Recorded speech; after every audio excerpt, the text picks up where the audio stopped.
gente pensa em construir de maneira sustentável, logo vem aquela dúvida. Puxa vida, como eu vou escolher o melhor sistema para minha realidade, para o meu bolso, para a condição do lugar que eu moro? São muitas dúvidas. Eu sou Karina Santana, sou arquiteta e estou aqui hoje para te mostrar a maior parte desses sistemas construtivos sustentáveis e a comparação entre eles para você poder tomar a sua decisão.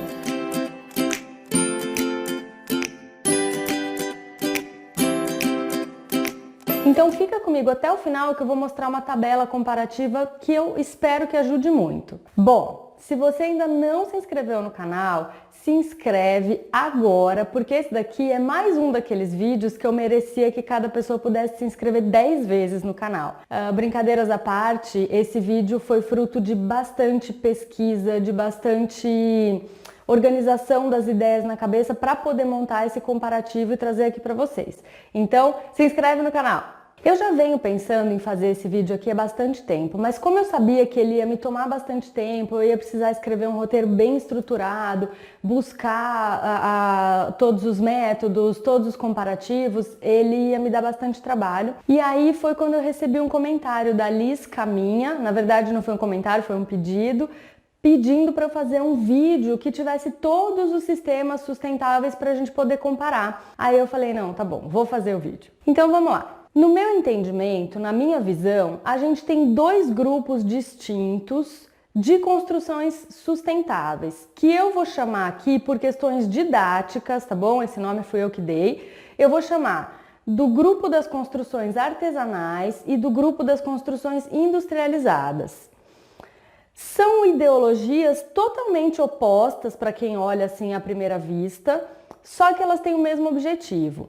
O grupo das construções artesanais é basicamente o grupo que usa terra crua para construir. E o grupo das construções industrializadas são sistemas que se valem da tecnologia e foram buscar meios na tecnologia de construir de forma mais sustentável.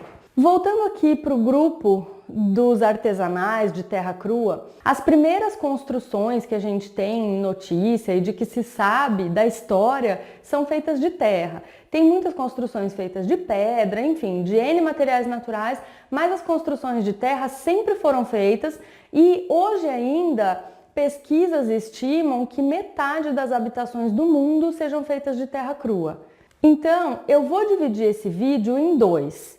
Hoje eu vou falar desses sistemas artesanais que usam a terra crua como base para a construção sustentável. E no próximo vídeo eu vou abordar as construções industrializadas, senão esse vídeo ia ficar muito longo e vocês iam ficar bravos comigo. Eu escolhi alguns quesitos para a gente comparar entre todos os sistemas. Esses quesitos são demanda de mão de obra, se a gente precisa de muita mão de obra ou pouca, a especialização dessa mão de obra, se é uma mão de obra altamente especializada ou não, o custo do material para essa construção, tempo de execução, se ela demora muito para ficar pronta ou não, o custo final da obra e aqui só um detalhe, por que eu coloquei custo final da obra e o custo do material? Porque às vezes o material tem custo baixo, mas a demanda de mão de obra é tão grande ou a mão de obra é tão especializada que a mão de obra custa caro e aí o custo final da obra é caro ao contrário do material, tá? Daí, depois da obra pronta, a necessidade de manutenção, se ela exige muita manutenção constante ou não, e a possibilidade ou facilidade de reforma no futuro, tá bom? Vamos começar! O primeiro sistema aqui do grupo das construções artesanais é o Adobe. Eu já fiz vídeos sobre Adobe, que a gente já construiu várias casas de Adobe, eu vou deixar aqui no card se alguém quiser ver, mas termina de assistir esse primeiro, depois você vai lá assistir, tá bom? Então a gente usa terra crua para fazer tijolos e daí a gente usa esses tijolos para construir a casa. As construções mais rudimentares, mais antigas, não tinham estrutura, era só os tijolos amarrados fazendo toda a casa e a estrutura. O tijolo ele é autoportante, o Adobe é autoportante, só que se você tiver depois o apoio do telhado direto nessa alvenaria de Adobe, se você tiver alguns elementos, ele com certeza vai ter trincas. Então, num sistema moderno que a gente busca essa sustentabilidade, eu uso sempre fazer uma estrutura ou em concreto armado ou de madeira e usa os adobes para vedação. Fica lindo, a construção fica muito bonita, é super legal, dá para criar coisas incríveis, tá? A gente vai usar, assim, se for fazer estrutura de concreto, vai usar ferro, vai usar cimento,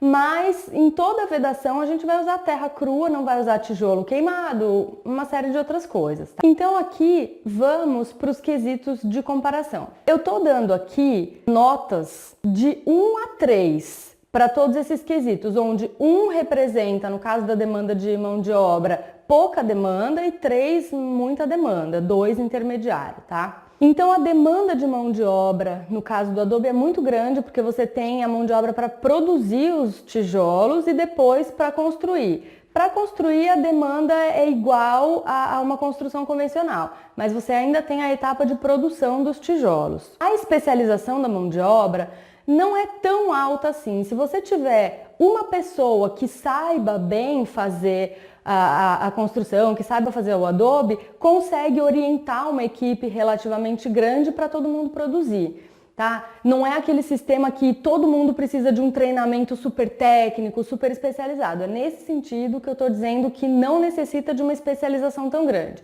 E hoje em dia a gente tem o nosso querido YouTube, você encontra vídeo de como fazer qualquer coisa que você quiser fazer nessa vida. Então você vai encontrar gente ensinando a fazer adobe, gente ensinando a construir. Muitas pessoas generosas dizendo o pulo do gato, o que pode dar errado. Então você consegue, sem muita especialização, pegar uma equipe, juntar uma galera ali e construir. O custo do material, ele deve ser bem baixo, ou porque você tem a terra disponível no seu terreno, no local, ou em algum local próximo. Aqui vale um alerta, se você não tem esse material disponível, não é adequado você fazer uma casa de adobe, né? A gente precisa sempre buscar as questões mais favoráveis. Então aqui eu tô considerando que você tenha disponibilidade desse material próximo ou com certa facilidade. Mesmo se você tiver que comprar a terra de alguém que vende aí perto e tal, e traz de perto, o custo é baixo. Então por isso eu tô considerando um custo baixo de material. O tempo de execução é alto, porque você vai começar a fazer os tijolos, você vai precisar planejar para fazer isso numa época de seca, porque você tem que moldar os tijolos e aí com um sol assim lá do Goiás, um sol bem forte, ele vai demorar uns 3 dias para secar, porque você deixa ele secando assim, depois você vira todos, depois você vira do outro lado. Uns 3 dias para secar cada lote, daí você pega e faz um outro lote, então o tempo de execução é relativamente alto. O custo final da obra ele é baixo se você tiver uma disponibilidade boa de mão de obra. Agora, se você estiver num grande centro urbano e falar, não, vou fazer uma casa de adobe, que você vai ter que contratar um monte de gente, pagando, sei lá, por diária, não sei. Mas se você tiver que contratar uma equipe para fazer isso, talvez o custo não fique tão baixo. A ideia desse tipo de construção é que você tenha ali ou uma disponibilidade grande de mão de obra, ou que você junte lá uma galera e fala, pessoal, vamos fazer uns adobe aqui para minha casa? E aí todo mundo vai, se junta, faz aquele piquenique, almoço e tal e tudo, e aí consegue fazer, o custo fica baixo. Manutenção. Numa construção, em todas as construções de terra crua, a gente precisa de bastante manutenção se você deixar o tijolo aparente, né? Se você tiver o exterior da casa com o tijolo de terra, o adobe aparente, todo ano você vai ter que dar uma retocada na impermeabilização ali, porque senão a chuva vai desfazendo o tijolo, vai esfarelar ele. Se você rebocar a casa, não, aí você vai ter a manutenção normal de pintura e tal, igual de uma casa normal. Mas, na minha opinião, se você faz uma casa de adobe, não é para rebocar as paredes depois, né? Você vai deixar aquela belezura, aquela coisa linda aparente. Então você vai, assim que passar a época de chuva, você vai ver aonde a chuva deu uma desgastada ali no tijolo, se for o caso, dar uma completadinha ali com a terra e tal, e passar de novo aquela tinta de cola, água e terra, né, que era a tinta que a gente usava para pintar. Fica muito legal, acabamento nota 10, mas todo ano tem que dar aquele retoque ali para preservar a construção. Questão da reforma. Se você fizer uma estrutura de concreto ou madeira e usar os adobes para fazer a vedação, você pode quebrar a parede que você quiser, pode rasgar, pode fazer o que você quiser, porque a estrutura vai estar preservada, tá? Agora, se você construir de uma maneira que ela seja autoportante, sem pilar, sem viga, daí você não pode quebrar a parede do jeito que quiser. Daí o comportamento é semelhante a uma construção de alvenaria estrutural. Você não pode sair rasgando parede não, tá? Então tem essas duas opções. Agora, no meu caso, se eu for fazer um projeto ou uma construção de adobe, eu certamente vou fazer uma estrutura, usar o adobe para vedação, então a reforma é tranquilo depois. A gente tem um outro sistema chamado Super Adobe. O Super Adobe é também com a terra crua, a gente vai enchendo sacos de ráfia e empilhando eles para fazer a parede. Então pensa na largura de um saco de ráfia aí, sei lá, 50 centímetros, essa vai ser a largura da sua parede, tá? Ou a gente tem um material já específico para esse tipo de construção, que é um saco em rolo. Ele é um tubo que vem num rolo e você já vai fazendo camadas. Mostrando aqui algumas fotos para ilustrar, a gente vai fazendo camadas desse saco cheio de terra, tá? E para executar, tem uma foto aqui também que a gente pega, abraça ali o saco e vem alguém com um balde jogando terra e depois vem alguém socando esse saco com a terra para ele assentar. Tem vários pulos do gato aí para fazer uma construção desse tipo. A gente já usou arame farpado entre uma fileira de saco e outra para eles não deslizarem, porque o saco de ráfia é liso, né? Então você começa a empilhar. Nas primeiras tá beleza. A hora que chega, começa a ficar mais alta, a parede pode fazer assim, ó, e tombar. Então a gente ia colocando arame farpado, porque né, as grapinhas entram para cima e para baixo e dá uma prendida. Só que a gente também tem que prever alguns reforços, ou as paredes circulares, a parede redonda se comporta bem nesse tipo de construção, tá? Ou então em X, em algum ponto, se a gente quer fazer uma parede reta, grandona, em algum ponto a gente põe algum xizinho ali, algum travamento para ela não tombar. Tem vários macetes para se fazer esse tipo de construção, não é assim, vou pegar e vou fazer. Então as experiências que eu já tive com o Super Adobe, a gente construiu um sanitário seco, redondo, de Super Adobe, só que ele caiu, depois de um tempo ele caiu. Então, a gente fez assim, do jeito que achava, que estava super certo. E assim, uma outra desvantagem que eu vejo é que a gente gasta muita terra, né? Então, se a nossa parede é grossa, assim, a parede de adobe, o adobe tem 15 de largura, o Super Adobe tem 50, você vai gastar mais do que o dobro de terra, tá? Se você tem terra disponível ali, beleza. Mas se você vai comprar a terra, já é para se pensar. E a gente precisa desse material especial. Ou você vai ficar juntando saco de ráfia aí por bastante tempo para fazer. Eu já adianto que a construção com os sacos em si, ela não fica muito bonita. Ela fica bem irregular, assim, não me agrada muito. Com os sacos é um pouco mais, fica mais bonito, mas você vai ter que comprar esse rolo de saco. Outro ponto importante a se observar é que o acabamento da parede só com os sacos com a terra não é muito bonito. Geralmente a gente vai querer dar um outro acabamento, ou rebocar, fazer alguma coisa, e o reboco não pega facilmente no saco de ráfia.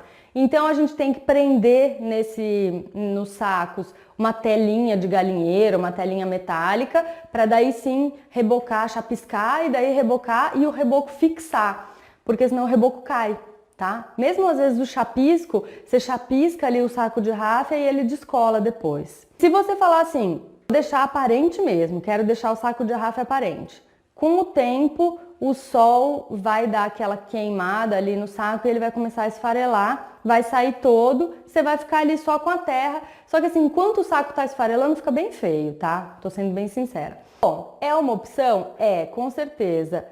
Não é a que eu escolheria? Não é. Mas eu tô trazendo aqui pra vocês, por exemplo, se você quiser fazer uma construção redonda, talvez seja assim uma boa opção. Só precisa pesquisar muito para não dar nada errado, para você saber como vai ficar, saber tudo direitinho, tá? Aqui tem algumas fotos de construções bem bonitas de Super Adobe e legais de ver, de se inspirar para poder fazer. Então, vamos lá para os meus quesitos de comparação. Demanda de mão de obra alta, igual as outras construções de terra, uma demanda alta. Especialização da mão de obra.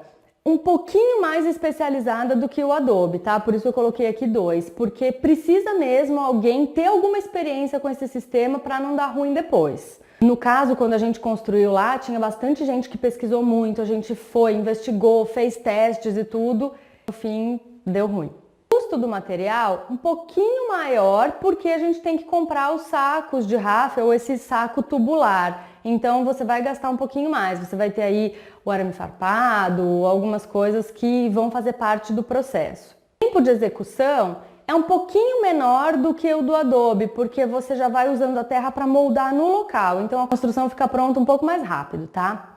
Custo final da obra, coloquei 2, porque a gente tem o custo um pouquinho maior do material, então o custo final da obra vai ficar um pouco maior. Necessidade de manutenção. Se você rebocar essa parede, a necessidade vai ser baixa.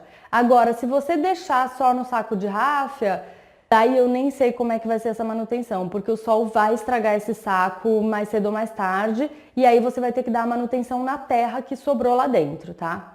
E a possibilidade de reforma não vai dar para tirar nenhuma parede do lugar. Você tem que construir já sabendo que a conformação vai ser aquela, tá? Não vai dar para reformar. Terceiro sistema que eu estou trazendo aqui hoje, taipa de pilão. Taipa de pilão é um sistema muito antigo, muito utilizado nas épocas remotas, e agora a gente tem versões repaginadas da taipa de pilão, tem construções lindas, super lindas de taipa de pilão. Basicamente a gente monta formas, tá? A gente vai montar a forma para uma parede, por exemplo, ou para um trecho de parede, vai jogando terra lá dentro e socando a terra lá dentro. Então o pilão, ele tem a dimensão da forma quase que certinha, porque ele vai socar aquela forma em camadas direitinho. Então, como a gente vai fazendo camadas, no final, a hora que desenforma, a gente vê as camadas de terra ali, fica muito linda a parede mesmo. Uma possível desvantagem é que a gente tem o custo das formas. E aí, se você montar forma de madeira, ela não aguenta muito tempo, porque tô colocando uma fotinho aqui, a gente tem vários travamentos, travamento para ela não abrir, travamento para ela não fechar. Então a gente tem esse custo aí com a forma e de tempo em tempo ela tem que ser refeita, porque você não consegue, a madeira estraga, enfim. A gente tem hoje formas metálicas para fazer as paredes de taipa. E aí essas formas, elas são para fazer um trecho de parede, imagina um trecho desse tamanho. Então, montou a forma, foi fazendo camada, socando, socando, socando, chegou até aqui, terminou a parede, desenforma, monta ela um pouquinho mais para lá e faz mais um pedaço de parede, tá? Então isso dá para fazer tranquilo. Essa parede, ela vai ficar grossa, com no mínimo 40 centímetros de espessura, então a demanda de terra é grande também, e só que ela é autoportante, tá? Ela já faz a vez de vedação e estrutura. Então, o ideal é que, se você tiver uma janela, a janela vá até o fim da parede, né? Que você não faça mais um tequinho de parede em cima. Ou coloca ali uma verga de madeira, alguma coisa só para fazer aquele acabamento. Mas a gente não vai fazer, tipo, o buraco da janela, montar uma forma aqui e socar a taipa em cima. Não vai fazer isso. Depois da parede pronta, o acabamento, sei lá, que eu mais recomendo, que eu acho ideal, é uma resina, um verniz ali ou cola branca para ela ficar ali brilhante com aquela terra linda aparecendo, aquelas camadas todas super legais. A demanda de mão de obra é alta também, porque você tem a pessoa preparando a terra, gente enchendo, gente socando, tá? A especialização da mão de obra eu coloquei 2, que precisa sim saber um pouco mais ali como as coisas vão funcionar, montar a forma, a hora de desenformar, a hora de montar de novo, então precisa ter um pouquinho mais de especialização. O custo do material eu coloquei 2 também, porque a gente vai ter o custo das formas. Seja ela de madeira, que você vai ter que comprar madeira e montar, ou se você alugar a forma metálica, você vai ter o custo desse aluguel. Então, não é só o custo da terra, né? Você tem o custo desses acessórios para poder executar. O de execução é alto também, porque é uma coisa bem artesanal, vai lá enchendo, socando e tudo. Custo final da obra também coloquei 2, porque a gente vai ter esse custo com formas, aluguel de formas, enfim. Necessidade de manutenção. A gente vai ter uma necessidade de manutenção para ficar retocando ali onde a terra está exposta, tá? tá? Para refazer essa impermeabilização, para ir dando aquela manutenção para a terra não começar a esfarelar ali, começar a corroer e desfazer a parede, tá? Possibilidade de reforma também limitada, porque você tem a parede autoportante, parede que já é vedação e estrutura, então não dá para destruir uma parede do jeito que a gente quiser, não dá. Quarto sistema, taipa de mão ou pau a pique. Pau a pique, ele é composto de uma estrutura ali, ou de madeira, ou de bambu, de qualquer material natural que você tiver disponível. Aí a gente vem aplicando barro ao longo dessa estrutura para vedar essa parede. Tá? Então é um barro bem molinho que a gente vem colocando mesmo ali, vai moldando ali na parede e essa estrutura segura esse barro para ele não cair, para ele não despencar e a parede fica fina, vai ficar aí com uns 10, 15 centímetros. Tá? Então a necessidade de terra é menor. Vou fazer aqui um parênteses que as construções de pau a pique são famosas por abrigar o barbeiro, aquele inseto que transmite a doença de Chagas. Até quando a gente morava lá em Goiás, muita gente tinha a doença de Chagas, mas muita mesmo, nenê, criança, era bem triste. Aqui para informação de todo mundo, a doença de Chagas ela vai aumentando o tamanho do coração, então a pessoa não consegue fazer exercício físico intenso, às vezes a pessoa começa a correr e cansa, e a pessoa tem uma vida mais curta. Ela não está condenada a morrer ali nos próximos 2 anos, mas ela tem uma vida curta, sim. O que eu quero dizer aqui é que o problema não é a construção de pau a pique, o problema é que, como a gente tem essa treliça, essa estrutura e um barro, uma camada de barro fina, esse barro vai soltando e vai deixando um monte de buraquinho na parede. E é nesse buraquinho que o barbeiro se aloja. Só que pode ser buraquinho de qualquer outro tipo de construção. Então, se você tiver uma casa de alvenaria esburacada, o barbeiro pode se alojar ali, entendeu? O problema não é o pau a pique. O problema é que esse tipo de construção deixa buraco na parede com mais facilidade.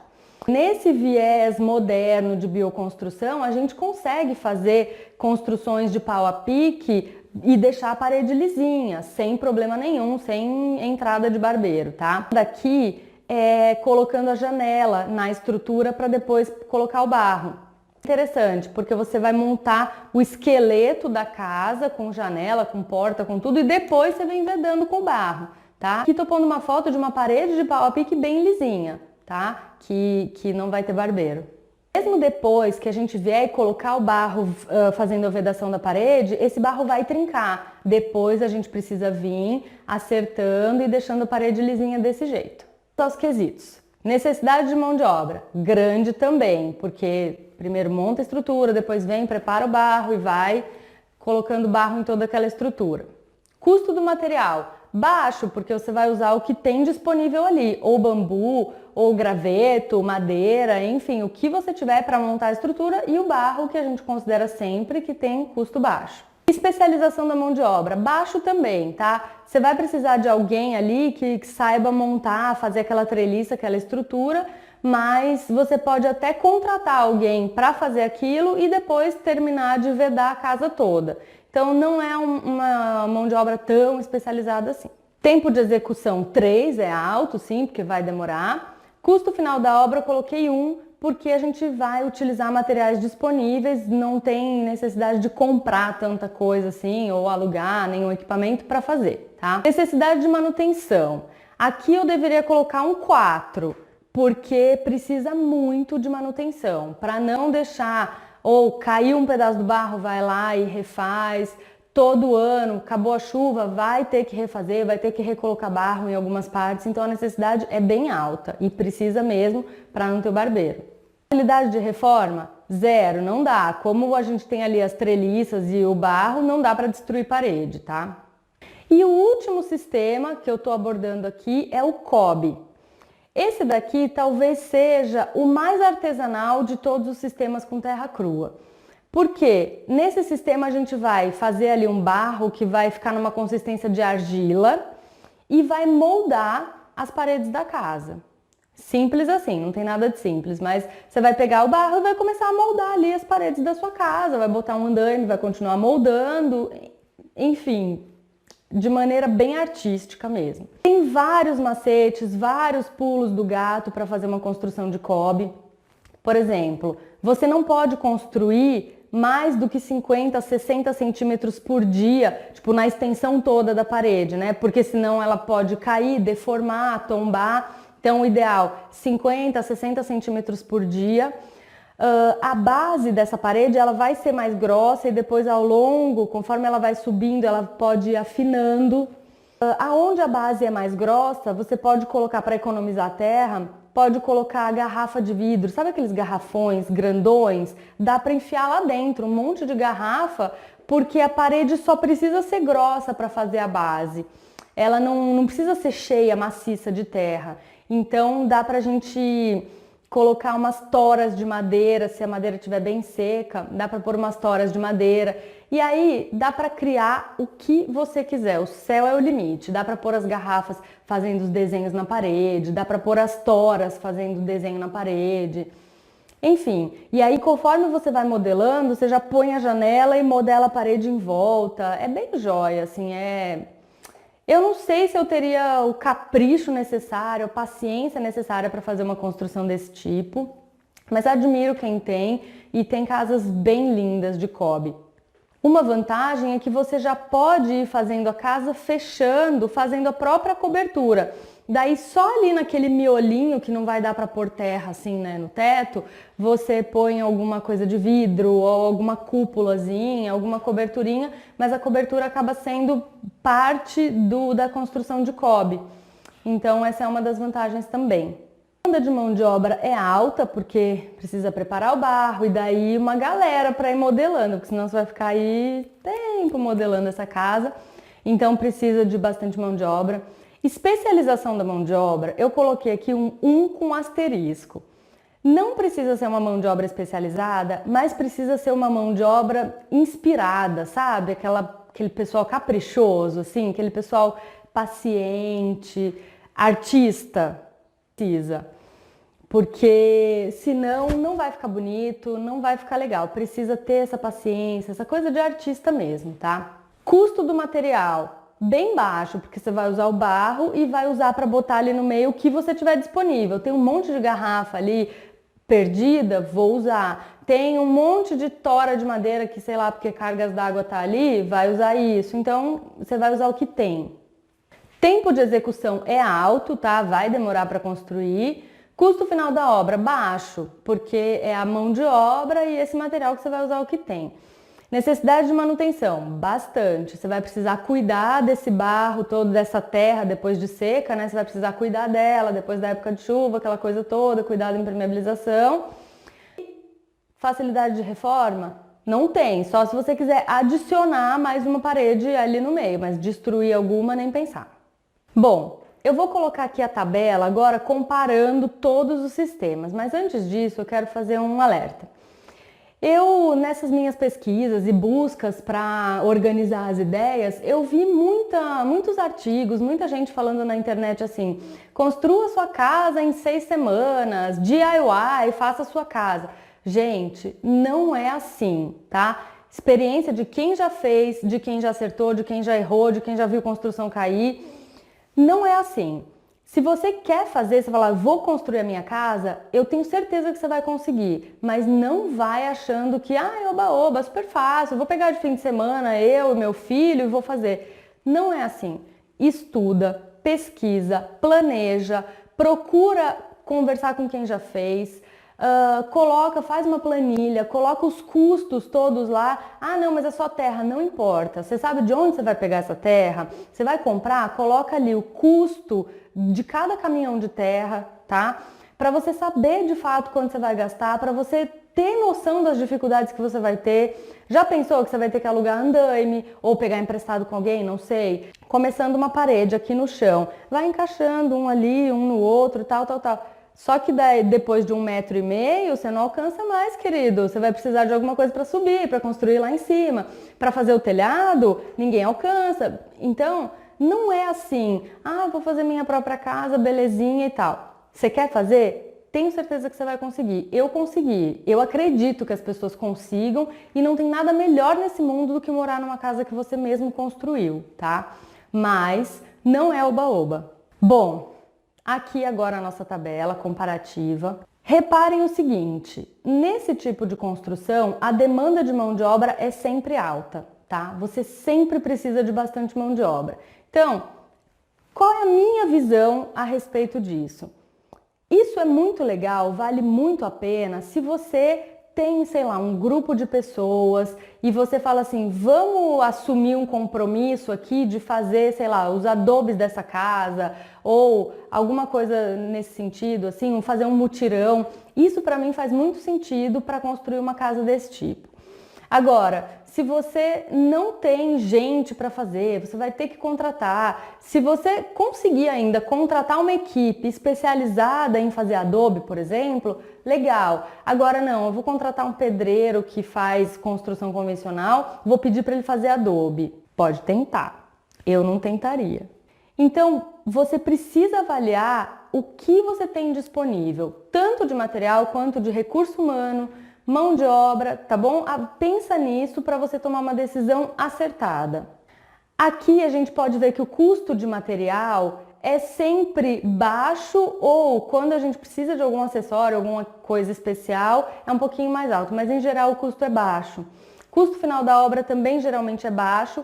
Tempo de execução alto. Sempre vai demorar para construir, tá? Tempo de execução alto. E os outros quesitos aqui também tá bem próximo um do outro. Então, se você for optar, você decidiu, vou construir uma casa de terra crua ou de algum desses sistemas aqui mais artesanais. Daí você olha caso a caso, quesito a quesito para escolher a melhor opção dentre essas, tá? Só que para escolher entre uma construção sustentável industrializada e uma construção sustentável de bioconstrução ou mais artesanal, você precisa estar ciente que demanda mão de obra e tempo de execução é alto, tá? Sempre nesses artesanais. Se você tem essa disponibilidade, beleza, agora é escolher algum entre esses. Se você, não, eu não posso demorar para construir, já descarta. Eu não tenho disponibilidade de mão de obra, já descarta, tá?